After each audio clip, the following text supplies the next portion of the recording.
D'abord, je crois que le plus important est de lutter contre la solitude du chef d'entreprise, en toutes circonstances.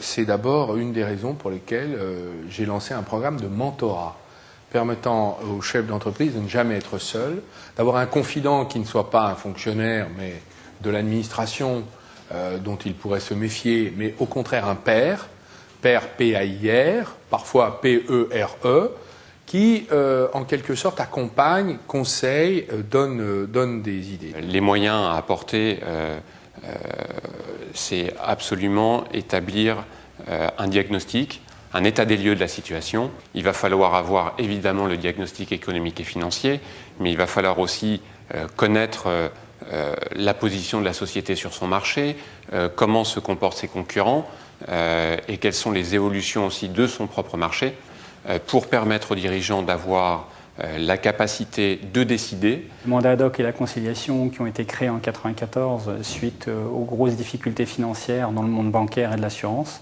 et de l'immobilier sont très efficaces, ça marche très bien, ça marche depuis 1994, ça va bientôt faire 20 ans. Je pense qu'il faudra vraiment faire un anniversaire au niveau national pour ça parce que ça le mérite. Le véritable enjeu, c'est d'avoir un bon diagnostic, d'être réaliste face aux difficultés et d'appliquer la bonne méthodologie.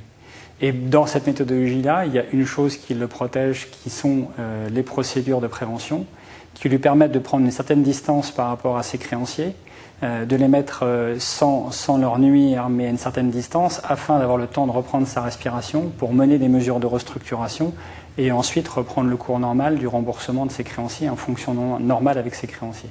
Donc je pense que comment peut-on les aider? 1, communication, 2, formation, porter la bonne parole, voilà, comme une interview comme aujourd'hui, comme l'action de vos titres au sein de votre groupe. Notre image depuis très longtemps, c'est plutôt celle de fossoyeur des entreprises que d'anticipation.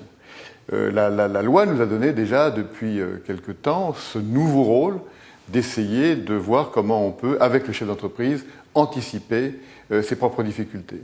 Et l'anticipation, elle commence de plus en plus tôt, puisque maintenant, on ne peut faire de la prévention.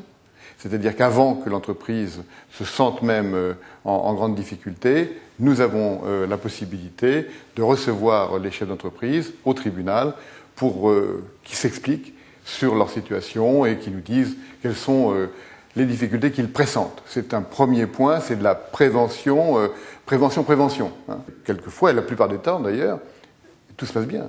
Il a pressenti quelque chose, mais qui n'est en réalité pas vrai. Il y a quelques fois où il peut y avoir des difficultés. Et là, il y a une deuxième phase, après la prévention, je dirais, détection, c'est une prévention traitement.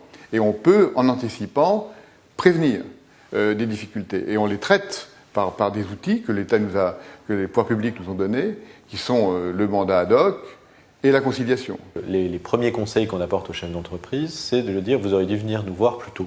Et les difficultés d'une entreprise, justement, c'est une tautologie, mais les difficultés d'une entreprise en difficulté, c'est quoi? C'est l'accès au financement.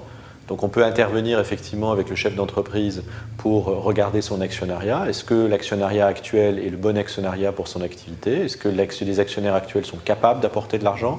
Est-ce qu'au contraire, il ne faut pas aller voir d'autres actionnaires, ouvrir le capital? Puis il y a d'autres sujets qui sont plus des sujets de financement où on peut intervenir aux côtés du chef d'entreprise pour refinancer une dette, anticiper les difficultés d'une dette qui va arriver à maturité. Donc la démarche en amont est celle qui permet le mieux de préserver la situation d'une entreprise.